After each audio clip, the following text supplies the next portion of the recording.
कोई सवाल है, यदि कांस्टेंट एक्सेलरेशन से चल रहा है तो इक्वेशन ऑफ मोशन लगाते हैं और वहां पर 3 बातों का ध्यान देते हैं कि जो भी वेक्टर क्वांटिटी है उनको कॉमन डायरेक्शन में लिखना है, उससे कंट्रोल लेके हम कॉमन डायरेक्शन को डिसाइड कर देते हैं। फिर हमने आपको बताया था कॉमन डायरेक्शन के अलावा फिर हमने बताया था कॉमन फ्रेम और रेफरेंस पे लिखना है कि रेस्पेक्ट पे लिखना और कॉमन यूनिट सिस्टम का यूज करना है। इसी तरीके से यहाँ पे आता है कि सेम सेंस में लिखना है, या तो सभी को क्लॉकवाइज लो या सभी को एंटी क्लॉकवाइज लो। तो यहाँ पे क्या हुआ, कंट्रोलर ले लोगे या तो क्लॉकवाइज या कंट्रोलर एंटी क्लॉकवाइज, क्लियर है। या आप जो है फ्रेम और रेफरेंस की जगह यहाँ पे आ जाता है एक्सिस ऑफ रोटेशन आ जाता है और यूनिट सिस्टम का कॉमन यूनिट सिस्टम का यहाँ पे, यानी कि यदि कोई मोशन का सवाल है और यदि वो लीनियर मोशन से रिलेटेड कोई सवाल आ जाए, यदि कोई लीनियर मोशन कांस्टेंट एक्सेलरेशन से हो रहा है तो वो इस वाली इक्वेशन से सॉल्व होता है, v equal to u plus at, s equal to ut plus half at square and v square equal to v square plus 2as। 3 बातों को फॉलो करना पड़ता, पहली, दूसरी और तीसरी। इसी तरीके से यदि रोटेशनल मोशन यदि कांस्टेंट एंगुलर एक्सेलरेशन से हो रहा है तो हम लोग यूज करते हैं omega equal to omega naught plus alpha t and theta equal to omega naught t plus of half alpha t square and omega square equal to omega naught square plus 2 alpha theta. और यहां पर भी 3 बातों को ध्यान रखते हैं। अब समझिए, बहुत इंपॉर्टेंट बात बता रहे हैं, भूलिए नहीं प्लीज। कहने का मतलब यह है कि यदि कोई एक्सेलरेशन कांस्टेंट है, चाहे वो एंगुलर एक्सेलरेशन कांस्टेंट हो चाहे वो लीनियर एक्सेलरेशन कांस्टेंट हो, तो जब लीनियर एक्सेलरेशन कांस्टेंट इसका मतलब ट्रांसलेशनल मोशन हो रहा है, यदि एंगुलर एक्सेलरेशन कांस्टेंट है मतलब एंगुलर रोटेशनल मोशन हो रहा है। इसका मतलब वह सवाल या तो इन इक्वेशन ऑफ मोशन से सॉल्व होगा या तो इससे सॉल्व होगा। अब यहां पर जब हम इस सवाल को सॉल्व करने के लिए इन इक्वेशन का यूज करते हैं तो 3 बातों का ध्यान देते हैं कि सभी जो वेक्टर क्वांटिटी है जैसे v और u और a और s सबको कॉमन डायरेक्शन में लेना पड़ेगा। इसी तरीके से पहला पॉइंट यहां पर है, या तो सभी को क्लॉकवाइज डायरेक्शन में लो या सभी को एंटी क्लॉकवाइज डायरेक्शन में लो, यानी कि ओमेगा ओमेगा नॉट अल्फा और थीटा को सेम सेंस में लेना पड़ेगा। मतलब यदि आपने एंटी क्लॉकवाइज डायरेक्शन को पॉजिटिव लिया तो जो एंटी क्लॉकवाइज होगा उसे आप पॉजिटिव कंसीडर करोगे और जो क्लॉकवाइज होगा उसे आप नेगेटिव कंसीडर करोगे। दूसरा पॉइंट है कि जो भी आपसे पूछा गया है वो अननोन किस फ्रेम के रिस्पेक्ट पे, यदि वो अननोन ग्राउंड के रिस्पेक्ट पे है तो सभी नॉन को हमें ग्राउंड के रिस्पेक्ट पर ही लेना पड़ेगा, यानी कॉमन फ्रेम और रेफरेंस का यहाँ पे ध्यान देना पड़ेगा। यहाँ पर क्या होगा कि यहाँ पर कॉमन एक्सिस ऑफ रोटेशन का ध्यान देना पड़ेगा, यानी अननोन जिस एक्सिस ऑफ रोटेशन के रिस्पेक्ट पे पूछा गया है वो नॉन भी उसी एक्सिस ऑफ रोटेशन के रिस्पेक्ट पे आपको डिफाइन करने पड़ेंगे और तब इक्वेशन में पुट करके जब हम सॉल्व करेंगे तो आपको एक राइट ऑप्शन मिलेगा। तीसरी बात, यहाँ पर आपको कॉमन यूनिट सिस्टम का यहाँ पे भी ध्यान देना पड़ेगा और यहाँ पर भी कॉमन यूनिट सिस्टम का ध्यान देना पड़ेगा। अब पॉइंट आया कि यदि इक्वेशन में एक से ज्यादा अवयव है तो आप इन इक्वेशन के माध्यम से ना इन इक्वेशन के माध्यम से सवाल सॉल्व कर सकते हो ना इन इक्वेशन के माध्यम से, तो हम क्या उपयोग करते हैं, एनर्जी मेथड का यूज करते हुए हम किसी भी लेवल के सवाल को सेकंडों में अटेम्प्ट कर सकते हैं। ये बात आपको क्लियर होगी, बिल्कुल एविडेंस है। अब पॉइंट आता है कि एक्सिस ऑफ रोटेशन क्या होगी, ये बहुत खतरनाक पॉइंट है। वहां पे फ्रेम रेफरेंस का तो बहुत कोई नहीं कर सकता। तो यहां पर आप देखिए, अब यहां पर 3 चीजें आती हैं। एक्सिस ऑफ रोटेशन की रामबाण बात में बता रहा हूं, रामबाण मेन खेल यहां पर एक्सिस ऑफ रोटेशन का है। रोटेशनल मैकेनिक्स में। और ट्रांसलेशनल मैकेनिक्स में मेन खेल जो है वो फ्रेम ऑफ रेफरेंस का, जिसको आप बहुत बढ़िया तरीके से समझते हो। एक्सिस ऑफ रोटेशन में या तो बॉडी केवल क्या कर सकती है, ओनली रोटेट कर सकती है, केवल घूम ही रही है, या combined translate plus rotational motion कर सकती है।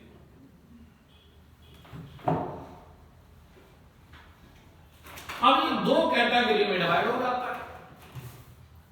मैं यहां पर आपको एक टेक्निक बता रहा हूं जिसके माध्यम से एक्सिस ऑफ रोटेशन को जबरदस्त तरीके से आप डिफाइन कर सकते हैं, कोई कंफ्यूजन नहीं होगा।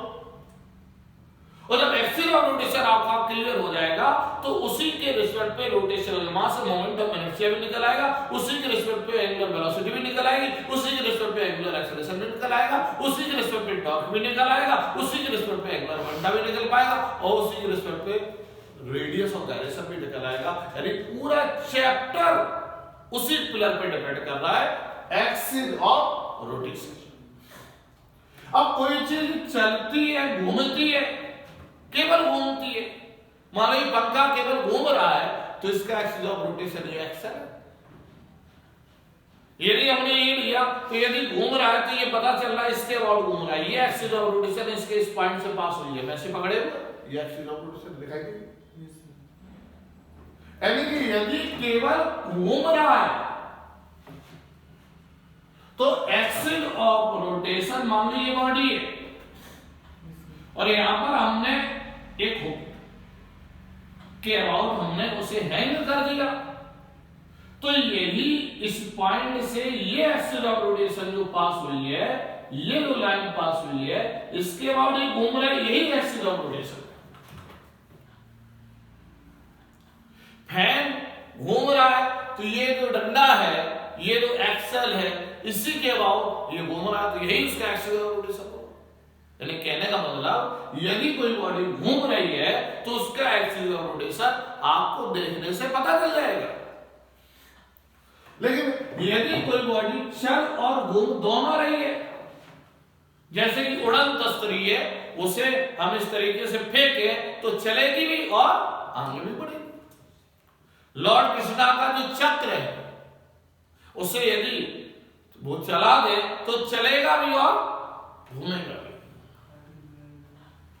यदि दूसरी कैटेगरी देख लो, चलने घूमने की, साइकिल का पहिया चल भी रहा है और घूम भी रहा है, कार का पहिया चल भी रहा है और घूम भी रहा है, लेकिन दोनों में अंतर है। जो चक्र है लॉर्ड विष्णु का, वो चल और घूम विदाउट रिजिड सरफेस है, लेकिन जो साइकिल का पहिया है वो चल और घूम दोनों रहा है, ऑन रिजिड सरफेस है। ठीक है कि नहीं? तो जब विदाउट रिजिड सरफेस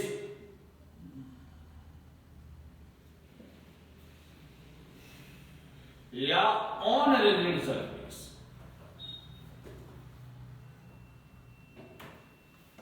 तो जब विदाउट रिजिड सरफेस है तो हमेशा याद रखना कि उसका axis of rotation, axis of rotation पूरा ही लिख देता हूं,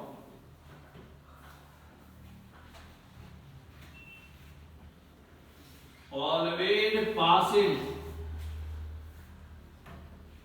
through its centre of mass and perpendicular to plane of rotation,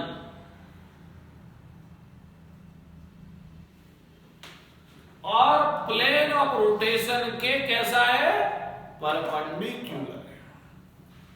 इसी तरीके से रिजिड सरफेस में यदि मैं बात कर लूं तो एक्सिस ऑफ रोटेशन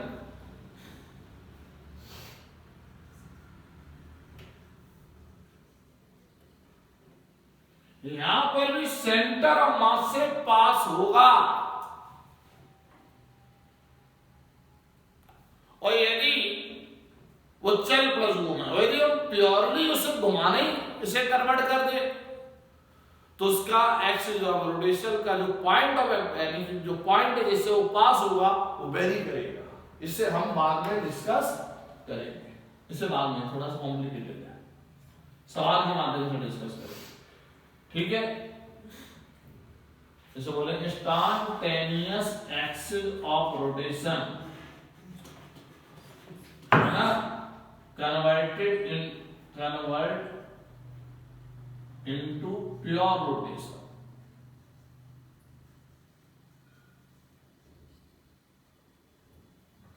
और passing through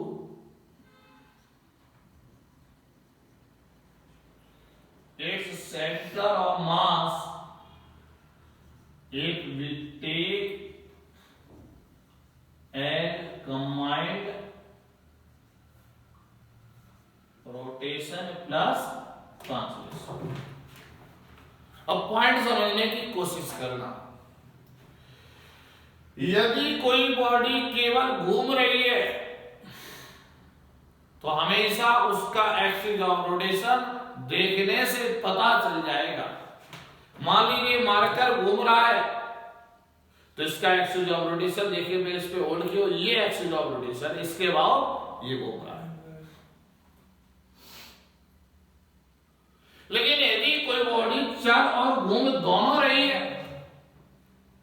और यदि हवा में ऐसा हो रहा, बिना बिंदु के सरफेस हो रहा, तो हमेशा देखना कि उसका axis of rotation centre of mass से पास होगा। यदि इस तरीके से घूम रही है तो सेंटर ऑफ मास के इस प्लेन ऑफ रोटेशन के परपेंडिकुलर होगा, ऐसे होगा, वो पास किधर से होगा, सेंटर ऑफ मास से। जैसे डिस्क है तो डिस्क वाले केस में क्या हो रहा है कि सेंटर मास उसका सेंटर है, तो डिस्क वाले केस में उसका जब उसको उड़न तस्तरी को जब हम फेंकते हैं तो वो चलती और घूमती दोनों है, तो उसके सेंटर मास से यदि इस तरीके से वो आगे जा रही है तो इसका प्लेन ऑफ रोटेशन ये है, तो इसके परपेंडिकुलर इस तरीके से वो एक्सिस ऑफ रोटेशन पास हो जाएगा। लेकिन यदि साइकिल का पहिया सड़क पर यदि ट्रांसलेट और रोटेट दोनों कर रहा है, यदि उस साइकिल के पहियों को प्योरली रोटेशन में यदि आप सवाल को कन्वर्ट करना चाहते हो तो आपको इंस्टैन्टेनियस एक्सिस ऑफ रोटेशन आपको डिफाइन करना पड़ेगा और उसके थ्रू आप एक्सिस ऑफ रोटेशन पास होगा। और उसके थ्रू जब पास होगा तो वो सवाल केवल प्योरली रोटेशन के माध्यम से सॉल्व होगा। लेकिन आप उसी सवाल को यदि कंबाइंड रोटेशन और ट्रांसलेशन के माध्यम से सॉल्व करना चाहते हो तो उसका भी axis of rotation centre of mass से पास होगा। और यहां पर भी लाइन एक्सिस ऑफ रोटेशन जो होगी वो प्लेन ऑफ रोटेशन के हमेशा और हमेशा परपेंडिकुलर होगी। बात आपकी क्लियर होगी?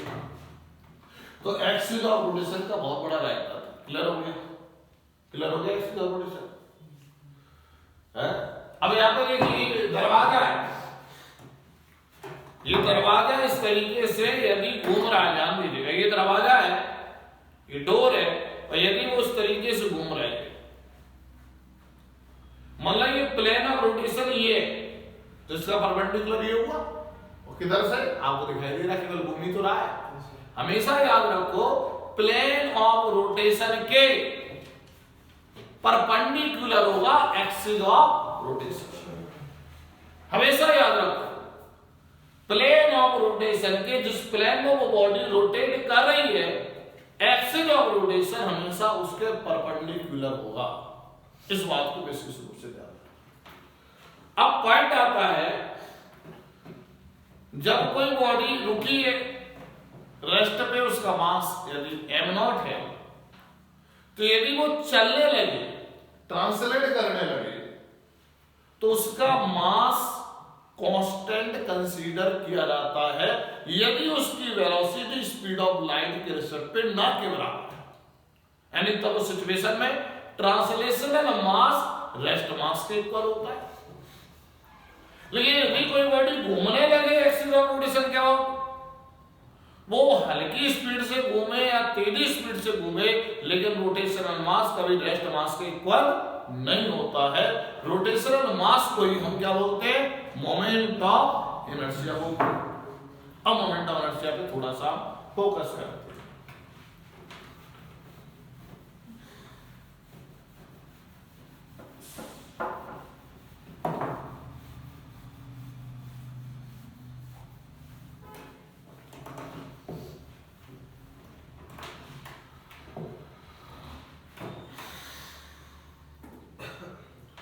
मोमेंट ऑफ इनर्शिया, इसकी बात मैं कर रहा हूं। Moment of inertia that is the rotation. अब यदि इसको देखा जाए, यदि हमने कोई भी रिजिड बॉडी ली, इस तरीके से ले ली, और ये बॉडी केवल इसके अबाउ घूम रही है, ऐसे घूम रही है। देखो जब एक्सिस ऑफ रोटेशन ये है तो प्लेन ऑफ रोटेशन ये होगा, याद रखना, क्योंकि एक्सिस ऑफ रोटेशन हमेशा और हमेशा प्लेन ऑफ रोटेशन के परपेंडिकुलर होता है। तो अब ये ऐसे हमने एक्सिस ऑफ रोटेशन ले लिया है तो इससे साबित हो गया है कि प्लेन ऑफ रोटेशन ये होगा। क्लियर हो गई बात? तो इसलिए प्लेन ऑफ रोटेशन ये है तो इसका मतलब ऐसे घुमाना पड़ेगा ऐसे, तो हमने एक्सिस ऑफ रोटेशन को पहले से डिवाइड कर लिया। तो इस तरीके से आपका इस तरीके से बॉडी घूमेगी। मेरी बात आपको क्लियर हो? तो this is the axis of rotation. Understand हो ना? अब यहां पर एक बात देखिए कि अलग अलग पॉइंट मासेज है।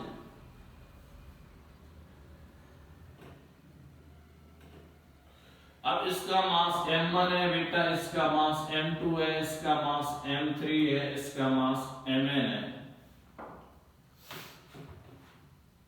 तो यहां पर आप देखिएगा कि इसका एक्सिस ऑफ रोटेशन से ये डिस्टेंस अलग होगा, ये वाला डिस्टेंस अलग होगा, ये वाला डिस्टेंस अलग होगा, और ये वाली डिस्टेंस अलग होगी। और आप देखिए यहां पर ये जो डिस्टेंस है वो एक्सिस ऑफ रोटेशन के परपेंडिकुलर है, क्योंकि बॉडी तो ऐसे है, परपेंडिकुलर है। तो आप लोगों ने इसकी वेलोसिटी का एक फॉर्मूला पढ़ा था। यदि एंगुलर वेलोसिटी ओमेगा से भी घूम रहा है तो उसके अंदर जितने भी मास पार्टिकल्स होंगे सबकी एंगुलर वेलोसिटी बराबर होगी। ध्यान देना, कोई भी रिजिड बॉडी यदि एंगुलर स्पीड ओमेगा से भी रोटेट कर रही है तो उस रिजिड बॉडी के हर एक पार्टिकल की कॉमन एंगुलर स्पीड होगी, लेकिन लीनियर स्पीड अलग अलग होगी, क्योंकि v equal to r omega. R अलग अलग तो v भी अलग अलग। इट मींस इसकी भी एंगुलर वेलोसिटी ओमेगा होगी और इसकी भी एंगुलर स्पीड ओमेगा होगी, इसकी भी एंगुलर स्पीड ओमेगा होगी और इसकी भी एंगुलर स्पीड ओमेगा होगी। लेकिन भी अलग अलग, क्योंकि v equal to r omega. तो जब r अलग है तो ओमेगा, r अलग है तो b अलग है, भले ही ओमेगा कॉमन है। और b हमेशा r के कैसा होता है, हमने आपको बताया था सर्कुलर मोशन में r के हमेशा और हमेशा परपेंडिकुलर होता है। तो यहां पर आप देखिए b ऐसे आ जाएगा, यहां पर b ऐसे आ जाएगा, यहां पर b ऐसे आ जाएगा। तो यहाँ पे b2 क्या हो जाएगा, r2 इंटू ओमेगा, यहाँ पे b3 हो जाएगा r3 इंटू ओमेगा, यहाँ पे b1 हो जाएगा r1 इंटू ओमेगा, यहाँ पे bn हो जाएगा rn इंटू ओमेगा। पॉइंट समझ गया? यानी कहने का क्या मतलब है कि याद रखने वाली बात है, यदि ये मार्कर इस तरीके से घूम रहा है एंगुलर स्पीड ओमेगा से तो इसके हर एक पार्टिकल की एंगुलर स्पीड ओमेगा ही रहेगी, लेकिन इनका अलग अलग पार्टिकल का एक्सिस ऑफ रोटेशन से डिस्टेंस अलग होने से करस्पॉन्डिंग सर्किल जब अलग अलग बनेंगे अलग अलग पार्टिकल के तो रेडियस अलग अलग होने से लीनियर स्पीड हर एक पार्टिकल की अलग अलग। बात आपको क्लियर हो गई? तो यहां पर ये बात आपको क्लियर हो गई, बताइए आप। तो क्या जानने रहने वाली बात है, फिर एक बार मैं बोल दे रहा हूं, यदि कोई रिजिड बॉडी ओमेगा की एंगुलर स्पीड से यदि रोटेट कर रही है किसी भी एक्सिस ऑफ रोटेशन के अबाउ, तो उसके रिजिड बॉडी के हर एक पार्टिकल कॉमन एंगुलर स्पीड से रोटेट करेंगे सेम सेंस में। लेकिन हर एक पार्टिकल अलग अलग सर्किल बनाएंगे उस एक्सिस ऑफ रोटेशन के अबाउ, इसलिए रेडियस अलग अलग होगी, इसलिए लीनियर स्पीड हर एक पार्टिकल की अलग अलग होगी, लेकिन वो लीनियर स्पीड हमेशा आर के परपेंडिकुलर ही आप लेंगे। इस बात को आप विशेष रूप से ध्यान रखें। अब यहां पर आप देखिएगा, यदि हम काइनेटिक एनर्जी की बात करें, क्योंकि जब घूम रही है तो क्या है, काइनेटिक एनर्जी है, और घूम रहे तो रोटेशनल काइनेटिक एनर्जी की बात अपने आप मेरे माइंड में आ रहा है, क्योंकि हम डिस्कस करने जा रहे थे रोटेशनल मोशन, तो पहले रोटेशन कराओ। तो जब रोटेशन कराए तो किसके अबाउट कराया, एक्सिस ऑफ रोटेशन को हमने आप कंफर्म कर लिया कि यदि कोई बॉडी घूम रही है तो एक्सिस ऑफ रोटेशन में पता चलेगा, यदि बॉडी चल और घूम दोनों रही है हवा में तो एक्सिस ऑफ सेंटर मास से पास होगा और हमेशा प्लेन ऑफ रोटेशन के परपेंडिकुलर होगा। यदि कोई बॉडी चल और घूम दोनों रही है लेकिन रिजिड सरफेस पे, यदि हम केवल प्योरली रोटेशन की तरफ सवाल को यदि हम सॉल्व करना चाहते तो स्टार्ट करने से एक्सिस ऑफ रोटेशन कंसीडर करके करेंगे। यदि हम कंबाइंड रोटेशन और ट्रांसलेशन लेके करना चाहते तो वो भी उसका axis of rotation centre of mass से पास होगा और वो भी वहां पर प्लेन ऑफ रोटेशन के परपेंडिकुलर होगा। बात क्लियर हो गया? इसलिए हमने क्या किया, एक्सिस ऑफ रोटेशन में फाइंड किया और हमें रोटेशन डिस्कस करना था, रोटेट कर दिया। जब रोटेट किया तो रोटेशनल काइनेटिक एनर्जी आ गई उसके अंदर। तो रोटेशनल काइनेटिक एनर्जी के लिए हमें डिस्कस क्या करना था, ध्यान दीजिएगा। हम लोगों ने पढ़ा है हाफ एम बी स्क्वायर का ही फॉर्मूला पढ़ा है, लेकिन हमें रोटेशनल काइनेटिक एनर्जी चाहिए तो उसमें एंगुलर स्पीड के टर्म्स में रोटेशनल काइनेटिक एनर्जी का फॉर्मूला चाहिए, क्योंकि एंगुलर स्पीड ओमेगा होती है लाकी बी होती है।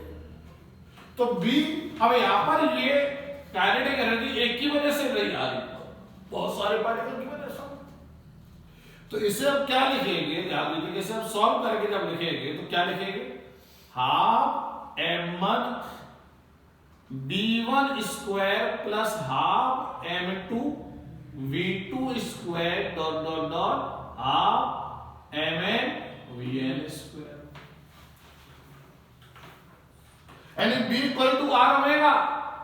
तो आप देखिए हाफ m1 r1 ओमेगा का whole square plus half m2 r2 omega का whole square plus half mn rn omega का होल स्क्वायर, क्या बन गया, half m1 r1 square omega square half m2 r2 square omega square half mn rn square omega square.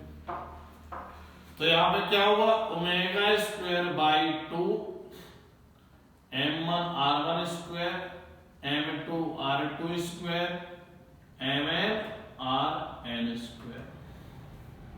तो ये क्या हुआ बेटा, समेशन। आप देखिएगा यहां पर देखिएगा 1 से लेके n तक जुड़ा है, और जुड़ने का यदि हम सिंबल देखा तो समेशन होता है m i r i square. i कहां से, 1 से कहां तक है, n तक है, n तक इसको ले सकते ओमेगा स्क्वायर बाई।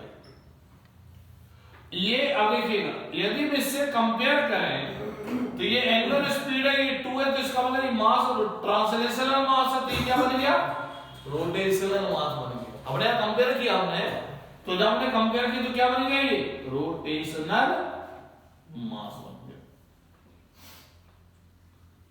और मोमेंट ऑफ इनर्शिया, जब हमने इस फॉर्मूले को इसको बोल दिया I, तो बन गया हाफ I ओमेगा स्क्वायर।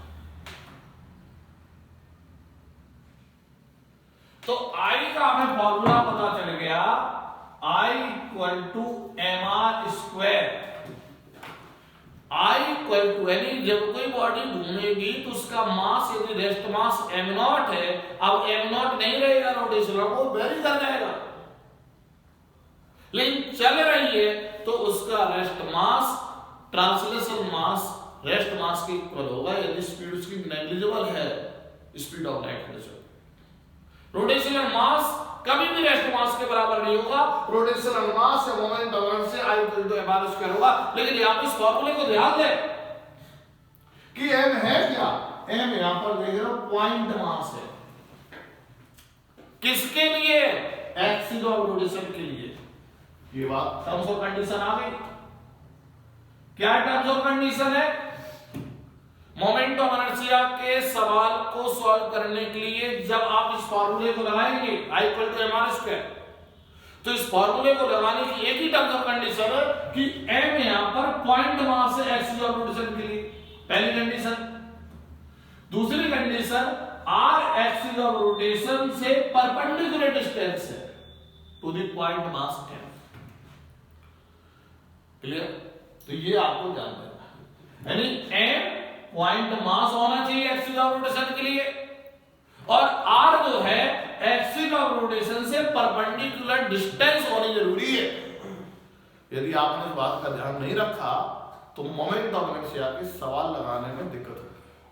दो कंडीशन है, दो टर्म्स ऑफ कंडीशन है, यदि आप इसे फॉलो करोगे चैलेंज के साथ क्या होगा, ये सवाल आपका अपने आप निकल आएगा, उसमें दिमाग लगाने की आवश्यकता नहीं। टर्म्स और कंडीशन को फॉलो कीजिए, सवालों को उड़ाइए। ज्यादातर बच्चे क्या करते हैं, टर्म्स और कंडीशन फॉलो ना करके केवल अपना दिमाग लगाते हैं। तो क्लियर हो गया, दो टर्म्स और कंडीशन क्लियर हो गई। m must be point mass with respect to axis of rotation and r is the perpendicular distance with respect to axis of rotation to the point mass। ये दो condition यदि आपने follow कर ली तो आपका moment of inertia का सवाल मैं आपको बाद के साथ कह रहा हूं कि आप क्रैक कर देंगे विद इन 2 to 3 सेकंड। अब यहां पर फॉर्मूला पता चल गया। Sir second condition r is the perpendicular लिखेगा, सर थोड़ा सा बोलो, m is the point mass, here m is the point mass with respect to axis of rotation, m is the point mass with respect to axis of rotation and r is the perpendicular distance from axis of rotation to the point mass m, distance from axis of rotation to the point mass।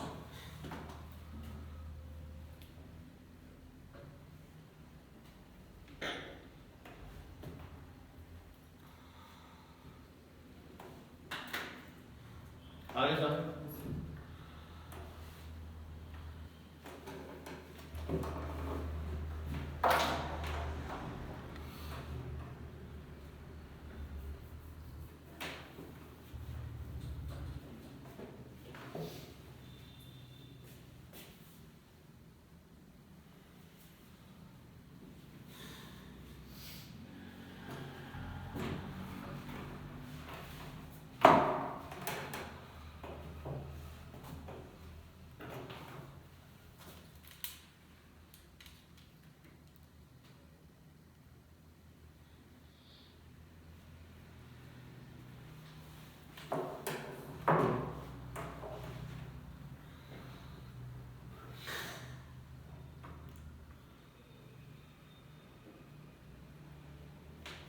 रब कर दिया जाए, हो गया। अब देखिए हम सवालों में अब इसका हम उपयोग करेंगे moment of inertia.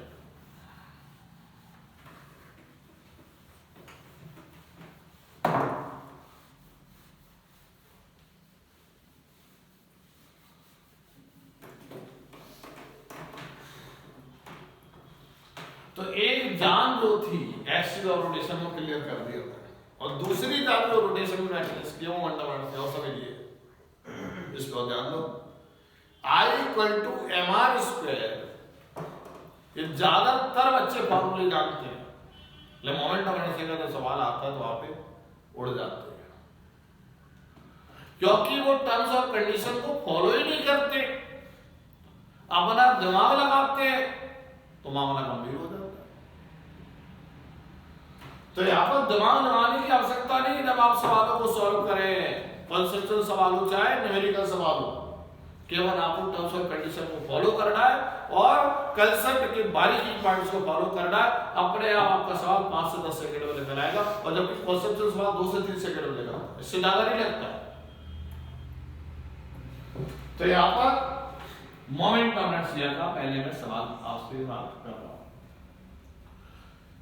Problem based on discrete mass particle system. 4 mass particle है, m, 2m, 3m, 4m, और ये स्क्वायर के वर्टिसेस पे रखे हुए, किसके? स्क्वायर के वर्टिस, और वो इस एक्सिस ऑफ रोटेशन के अबाउट घूम रहे। अब कह रहा है इस सिस्टम का मोमेंट ऑफ इनर्शिया बताना है। तो आप देखिएगा ये 4 है, तो आई सिस्टम क्या आएगा, इसका मोमेंट ऑफ इनर्शिया निकालो, इसका निकालो, इसका निकालो, इसका निकालो। I1 प्लस I2, और इस I क्या है, मास है, तो मास कौन सी क्वांटिटी है, स्केलर, इसलिए स्केलर सम करोगे। फोर्स निकालते तो फोर्स कौन सी क्वांटिटी है, वेक्टर, इसलिए वेक्टर सम करते, रिजल्टेंट निकालते। तो यहां पर I3 प्लस I4 फॉर्मूला लगा देते हैं। m पॉइंट मास है, बिल्कुल है, परपेंडिकुलर डिस्टेंस कुछ है एक्सिस ऑफ रोटेशन पे लाई करना है, तो r बराबर क्या है यहां पर 0, तो r 0 इनटू समथिंग बराबर 0। क्लियर हो गया? 4m का क्या हो जाएगा 0। अब देखो ये point mass axis of rotation के लिए है कि नहीं, बिल्कुल है, बनाने की कोई आवश्यकता नहीं। परपेंडिकुलर डिस्टेंस कितना है 1, तो कितना हो गया, m का मतलब 3m, r का मतलब 3m²। ये देखो इसका भी हो गया, ये कितना 2m, परपेंडिकुलर डिस्टेंस कितना है 1, कितना हो गया 2m²। आंसर कितना आ गया 5m²।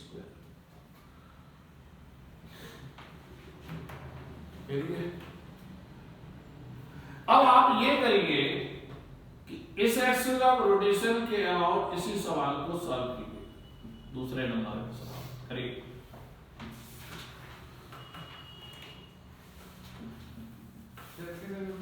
ये पहले वाला तो हमने सॉल्व कर लिया, तो हो चुका।